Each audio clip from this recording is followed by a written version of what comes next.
This is about the future of education, and in particular about why just when the internet becomes the vehicle for a million people taking a course at the same time, that will go away as a central part of education and courses. Um, Number one, the idea of sellable homework as an overarching ideal. Schools right now give you 18 years, 12 years of practice throwing your work away. Not only that, but you don't get any experience editing your work. So you create first cut versions of things, which then the teacher and you throw away. And you do that for 12 years in a row as a kid growing up. And you don't edit your work. And of course, you don't sell the work. Nobody values it. And so that idea that I have 12 years where everything that I generate is going to be junk, that's a really pretty discouraging mindset and habit to put into people. Number two, reading and writing, learning to do it, but then no way to measure the quality of my readings and the quality of my writing. And, it's subjective. This teacher likes what I wrote or doesn't like what I wrote, or what I read was on the test or it wasn't on the test. That's totally subjective and arbitrary. Now, you do go through 60 different teachers in 12 years, so you cover a lot of bases, even if it's a subjective system. But suppose all of those teachers read and write at low levels, which in my case, and most people's cases, is actually true. Then you end up having to invent good quality reading and writing yourself because nobody in any school system tests you on it. Now, colleges have extraordinarily poor quality reading going on and extraordinarily poor quality writing so that employers are complaining. And it's unclear whether they're going to be able to get away with doing that for many more years because employers are complaining that the people generated by even the best colleges are just incompetent at reading and writing. So tools for measuring the quality of reading. Now I have what's called structural reading diagrams, and I can actually count on those diagrams whether you got the count of points correctly, the names of points correctly, and their ordering principle correctly for any given chapter or book that you read. Uh, Number three, standard intellectual tool sets. 5 cognitive interfaces, 5 social interfaces. School systems don't have any standard cognitive or social interfaces. And they leave it up to just happenstance ways. And now some people are much better than other people. We don't know why or how. We say they're talented or they do more effort.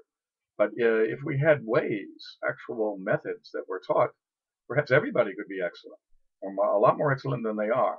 And so, Total Quality in businesses found that you could start with uh, a problem-solving method with very, very simple, childish tools for each of the 36 steps, and 4 years of getting 100,000 employees doing that till they were comfortable with it, and then you could upgrade the tools for all 36 steps and spend 4 years until the whole workforce was comfortable with those new tools, and then you could upgrade again. And after 16 years, you had 100,000 people that were extraordinarily competent and getting into really serious PhD level graduate research being done by ordinary blue collar groups all over the company.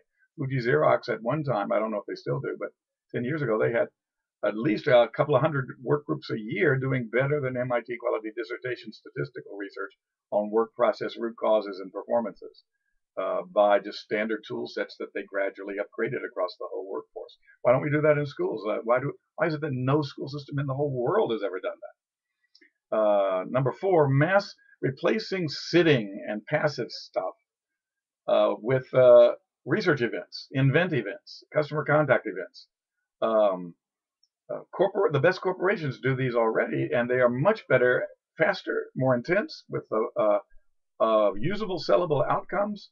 Uh, you can have zero knowledge on a topic, organize 20 in parallel teams of students to research in libraries and on the web who the best people and institutions in the world are on a topic that they know nothing about, but divide them into periphery, middle, and world leaders, and then start Skype interviewing everybody in that map over a 2 or 3 day period until at the end of 3 days they have a 500-page book they've written from interviews of all the best people in the world on a topic.